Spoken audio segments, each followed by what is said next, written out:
Welcome to the Sofa's Edge. I'm your love and life coach, Victorya Rogers, with sex therapist Debby Wade. This week on the Sofa's Edge, we've talked before about desire discrepancy. This week, we're talking about when the woman is the one with low desire. What do you do? But first, I want to give a shout out for Life Network for Women. Thank you so much for streaming us on your network on Fridays at 9:30 Eastern Time, 8:30 Central. And if you want to know more, click below and subscribe, and you'll get alerted to our upcoming episodes. We'll be right back.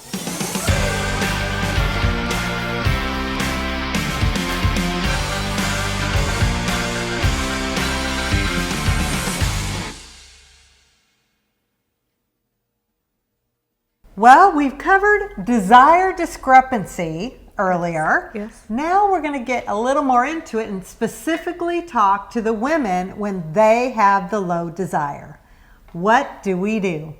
Well, we titled this Low Desire, No Desire, because that does seem to be a problem that so many women struggle with in marriage. And so I just want us to identify, starting off, to make sure when you say low desire, is that because that's something that you really feel you struggle with, that you desire to have sex more often, or desire to have desire for connection and all more often than what you do? Or are you comparing yourself to your husband, and because your desire is not as high as his is, you or your husband has labeled that you have low desire? So that's where I would want to start first, is helping a woman actually decipher, does she really have or struggle with low desire, or does she kind of have pretty normal desire? And so it's good to know for women to just normalize that most likely, if there is someone that has lower to no desire, it may often be the wife. And we are going to do a complete segment on your marriage if it is the husband that has the low desire. Which is important, because we do get letters and phone calls about that. Yes. But we get most of them about it being the woman or the husband that wants it too much. Right. You know what I mean? Yeah. Okay, so first, what do we do? I mean, how do we know? I guess it's just identify it's impacting our life. Yes, but begin looking and asking, how is this impacting our life? Is it impacting me not getting the satisfaction and enjoyment out of the sexual relationship that I want? Do I feel that I'm lacking in how often I do want to connect with my spouse? Is it causing conflict because you really don't have desire, you don't think about sex, and it is really causing some conflict because your husband's feeling rejected by you? So how do we find out why we have low desire? What are the causes of these? Can you give us some quick answers? We can. And you may, if you've stayed with us each segment, you may get tired of hearing me say this, but sex and sexuality is complicated. And so when we deal certainly with desire issues are complicated. And you know how in life we always want there to maybe be this cause. Because we know the cause. I want a quick fix. And we get a quick fix if we know the cause and the effect. And if there can be just this one cause that we can identify, well, we'll fix that and then we're fixed. And I know that can be so frustrating because desire issues are very complicated. And as we have talked about in other segments, that there's many things that can cause us to have low desire. It can be the old scripts that we have going on about negative things about sex, or maybe old religious scripts that said sex is dirty. Maybe some of it is that the unresolved trauma, unhealed trauma, that we really do need to pay attention and do some healing work around the way we've been wounded sexually. That's going to impact desire. We need to look at, again, the beliefs around maybe women aren't supposed to enjoy sex, if that's what you've been taught, or you were told that it's only for men, and you've never given yourself the permission to enjoy sex. So looking at those emotional things is real important for us to look at. Okay, Yep. so you've given us the deep work that needs to be done, but there's also, because I always look for some form of quick solutions on something, there is our medicine cabinet. There's things, Right. supplements and vitamins, and everything we put into our body orally, right? Right. Has side effects. It does. And most all medications have some sort of sexual side effects, and we can have indirect side effects and we can have direct side effects. And one of the most important things for sexual satisfaction for both a male and female is arousal. And arousal requires blood flow, right? And so if we are on a medication that would slow blood flow, like a heart medication or high blood pressure medication, what does that do? It slows blood flow. So then that's going to make arousal very difficult. And we don't think about any of that. And we don't think about any of that. It's really not written on the label. Right. You know what I mean? Depression, certainly, depression can cause us to have a low libido, but most antidepressants Okay. will decrease our libido. And then we live in Texas, right? Yes, we do. And what is everybody on in Texas, Victoria? We're all on antihistamines. And what do antihistamines do, Victoria? Dry you up. They dry you up, and we don't think about that. And we don't think about that. I mean, it does. Antihistamines dry our nasal passages up, and so it is going to dry our vaginal passages up. And during those times, when it's seasonally maybe, when a woman is on antihistamine and she's not lubricating like she normally does, sex will not feel comfortable. And she may question, what's wrong? What's wrong? Right. I used to enjoy that, and now I don't. And is looking, and that would be one of those easy kind of solution Yes. things of, oh my goodness, when I'm taking antihistamines, I'm going to need more lubrication. But we laugh about some of this, but what really is encouraging about this, though, is then you don't realize, it's not that I'm not attracted to my spouse. Oh, it's not something wrong with me. Oh, it's not that suddenly I have no interest. There's a medical reason. Right, because if something like causes us to not feel good or to not enjoy the experience, or we don't have arousal, then we tend to avoid those things that don't feel good. Right. And we're questioning everything else when it could be a solution as easy as check your medications and learn when you can take vacations from a antihistamine, or take some antidepressants. You can take what's referred to as a medication holiday, so that you have an opportunity for your libido to increase. Another thing is we want to look at our lives. Yes. And the daily, what's going on in our life. Moms out there that have young kids and you've got the stress of it, or if you're homeschooling and you're just distracted with a list of so many things. So how do we increase our desire when we're distracted with so many things? What are some tips you can give us? You know, and I do want to piece this out, that this is a very painful process for many women with their desire issues for both the wife and the husband. So don't want to make light of it. But for those that you realize there's not trauma, and there's really, it's just, I'm so overwhelmed and so busy, I don't think about it. That's another one of those that could be, okay, I just need to set my mind to this and think about this more and be intentional and deliberate. I mean, I don't leave my nail appointment without my next nail appointment scheduled, right? So I don't true. need leave my hair hair appointment without my next hair appointment, because those things are pretty important to me. And so when we think about sex, sometimes if it doesn't make it to our mind, if it's just kind of out here and we don't even think about it, maybe setting an alarm and reminding ourselves to think about it, maybe for us as women, kind of scheduling an evening that we can think about it, anticipate it. The anticipation may even help increase that desire. But I do want to touch on something that is more complicated and difficult for us to talk about.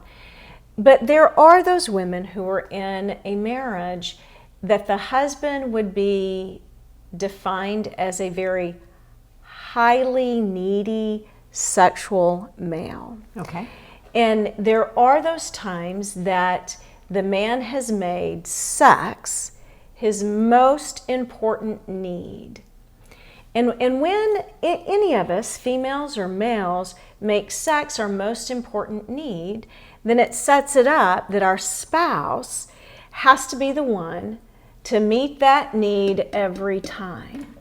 And often in those relationships, the woman's desire, it's not just low desire and it's not no desire. Their desire has been so squelched that sex almost feels repulsive to them. And I just want to give encouragement and us talk about that so that that is on the table of some of the things we talk about at sex. I just love it. It's so fun and passionate and it's God-given. But there's a lot of painful pieces around sex too.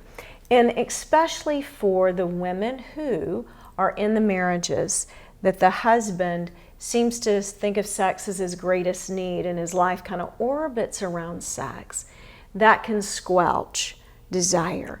And that's when we've, I think, again, maybe some incorrect teaching in the church, then certainly porn does it, have set men up to be entitled, to see that sex is more like a demand, a duty. And when we are approached as women that has to be a demand or a duty that is met, that squelches desire. And what we want to help you with is being able to reach out to get help for that you and your husband may need someone to help you move along in that. And this is one of those situations I really recommend a sex therapist, and not just going to a pastor or a mentor in the church, because unfortunately, often in the church, the woman is made to feel that something's wrong with her because her desire is so low or that she doesn't have desire. Or she's told, literally, that you're not being a good wife, you're not meeting your duties. And that, again, just it's painful emotionally, and then it is just so squelching of a woman's spirit sexually. And I want to help couples get unstuck out of that, because that happens way too much. Well, to be quite honest, that brings us to a good question. It's really hard to talk about this with your spouse without there being a fight or condemning of him or saying you're just this pervert and all you know, how. So can you give us some advice of how we can safely, for you women out there that want to know, how can you safely broach the subject with your husband? I would first recommend they research a good sex therapist, a Christian sex therapist. Obviously, you're great if they're in the Dallas-Fort Worth area, and if they're not, where can they go? So we'll want to touch on that. But what are some ways that we can safely bring this up to our husbands without being condemning, but use words that they would be okay with, to bring us closer together and have our marriage make me want to have it more? Whatever you would recommend we say to them. I love that. So I'm going to recommend, first and foremost, you may just say to your husband, would you watch this podcast with me? Because they're speaking of some of the things that I've tried to say or I've tried to share, and I don't know exactly how. Then I think asking, if they won't, you know they won't, then another way is just being able to say to your husband of, I know this so hurts you, me not desiring you.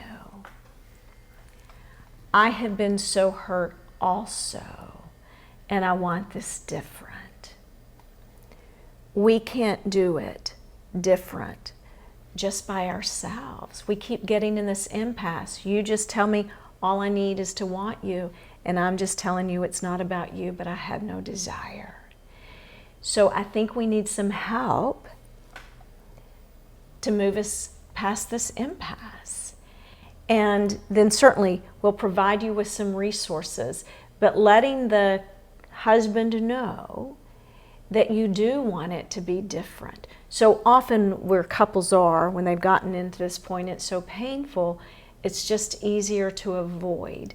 And I believe that that's what it's talking about in 1 Corinthians 7:3-9, when it does describe that we as husband and wives are to be there to serve one another, and that we are in a world of sexual disorder, and we have a place that we can come together and be satisfied and fulfilled together. And it says abstain only for prayer and fasting. And I do believe that often that abstaining is the fasting from sex, because a woman needs that. Her body has been so squelched and so emotionally wounded, and sometimes physically wounded in that. But if a couple just stays stuck, then it is a setup, I believe, for temptation. It is a setup for Satan to get in and create divisiveness. And so I encourage you, say to your husband, I do want this different, and can we reach out to one of these resources and get help? I think that's great. Again, I said it last episode, but we love you if this helps you to rewind to that segment you just heard of Debbie, so you can hear her words of what would be good for you to say to your spouse to help you broach those difficult conversations. Well, today we've covered a lot on a difficult topic. Don't you agree? We have. So, of course, we want you to identify the impact, women, of low desire in your marriage. Investigate the causes. Absolutely. We need to look. What are the things that are getting in the way of me enjoying sex? And women, here's where I plead with you. Decide what's getting in the way of you enjoying sex. Not what's getting in the way of me serving my husband, but what is getting in the way of you enjoying sex. And we also talked about our medications and our hormone level and all that. Get them all checked out. Yes. And I'm going to add one thing to the medications, that sometimes you may need to see if there is any medical reasons going on that keeps you from enjoying sex. And so I always am just real encouraging women, do your physicals, do your yearly exams and all. Do have a hormonal panel worked up to make sure that everything is in balance as it needs to be. And I will tell you, that is a big topic, pain and sex, and we will be doing in upcoming episodes. That's why we want you to click subscribe below so you can know when our next episodes are coming up. We are going to discuss pain with sex, because we want to help you with that, because there are extreme cases where to even think about intercourse is not something you want to go near because of pain. So we covered low desire in women this week. If you want more information, if you want to find sex therapists, if you're out of the Dallas-Fort Worth area and can't reach out to Debbie because she's in Dallas, you can reach Debbie at debbywade.com, DEBBY, You can reach me at my website, victorya.com, VICTORYA. I'm Victorya Rogers with Debby Wade. We'll see you the next time on The Sofa's Edge.